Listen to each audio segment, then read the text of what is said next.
Boleh minta waktunya sebentar, Kak? Boleh. Pertama-tama nama kakak siapa? Nama saya Fasya Ainur Azizah. Oh, kakak sekarang kuliah apa kerja, Kak? Saya kuliah. Kuliah di mana, Kak? Saya kuliah di Universitas Kebangsaan Republik Indonesia. Kebetulan sekali, Kak, kita lagi ada pertanyaan nih mengenai Pancasila kelima itu apa sih, Kak? Pancasila kelima berbunyi keadilan sosial bagi seluruh rakyat Indonesia. Kalau menurut kakak, keadilan itu apa sih? Kalau menurut saya pribadi ya, keadilan itu memiliki hak yang sama, menempatkan sesuatu pada porsinya dan tidak berat sebelah gitu. Tapi kalau dalam kehidupan itu, contohnya nih, dalam kehidupan sehari-hari, misalkan ada mahasiswa dan ada anak SD. Kalau dikatakan adil itu sama, berarti mereka harus mendapatkan uang yang sama. Misalkan anak SD 10.000, anak mahasiswa 10.000. Tapi ternyata seperti itu salah, karena anak mahasiswa justru mempunyai kebutuhan yang lebih banyak. Jadi adil itu adalah menempatkan sesuatu sesuai porsinya. Juga keadilan tidak melulu soal hukum, tapi hukum termasuk dalam keadilan. Dan kalau keadilan itu diambil dari kata dasar adil. Adil itu dari Kamus Besar Bahasa Indonesia, artinya tidak berat sebelah, tidak memihak, berpihak kepada yang benar, berpihak kepada kebenaran, dan tidak sewenang-wenang. Kalau menurut kakak sendiri, keadilan itu di Indonesia sudah terrealisasi belum, Kak? Menurut saya pribadi sih belum sepenuhnya terrealisasi ya, karena banyak hukum-hukum yang memang sudah selesai diadili, tapi justru keputusannya belum sepenuhnya adil. Kadang hakim masih memihak kepada satu pihak yang berkuasa, atau banyak kasus juga yang malah belum diselesaikan. Biar saya jelaskan lebih dalam.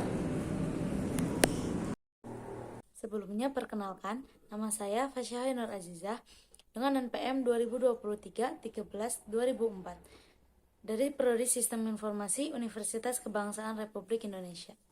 Nah, di sini saya akan menjelaskan mengapa tadi saya bilang bahwa keadilan di Indonesia belum sepenuhnya terrealisasikan. Karena di luaran sana masih banyak kasus yang belum diproses atau belum diadili, atau bahkan juga banyak kasus yang sudah diproses tapi ternyata dia belum adil kasusnya. Contoh kasus yang belum adil adalah kasus Kanjuruhan, kasus Nenek Minah, kasus Nenek Asyani, kasus pelajar yang menjadi tersangka karena dia membela diri dari begal, juga kasus korupsi Ketua DPRD Kabupaten Bengkalis, dan juga kasus Ibu Valesia. Dan akan saya jelaskan kasus dari Ibu Valesia. Valencia, seorang ibu di Karawang, Jawa Barat, ditetapkan sebagai tersangka pada awal 2021 karena dilaporkan suaminya ke polisi.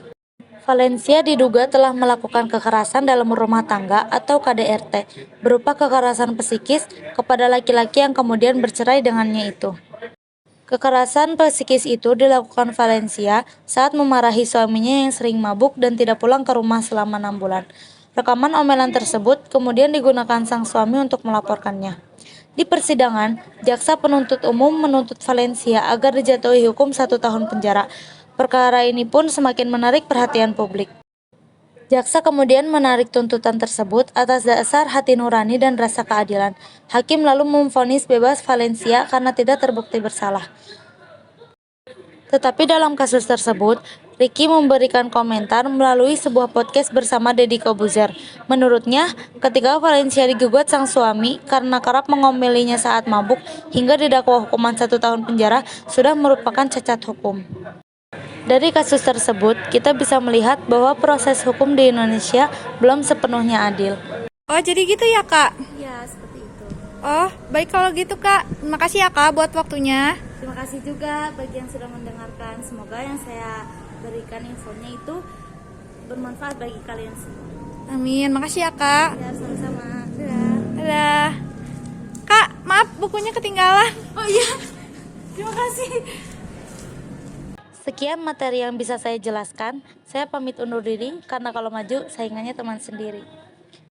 Sebelum presentasi ini saya tutup, saya ada pantun sedikit. Jalan-jalan ke Amerika, pulangnya beli good time. Terima kasih atas perhatian Anda and see you next time.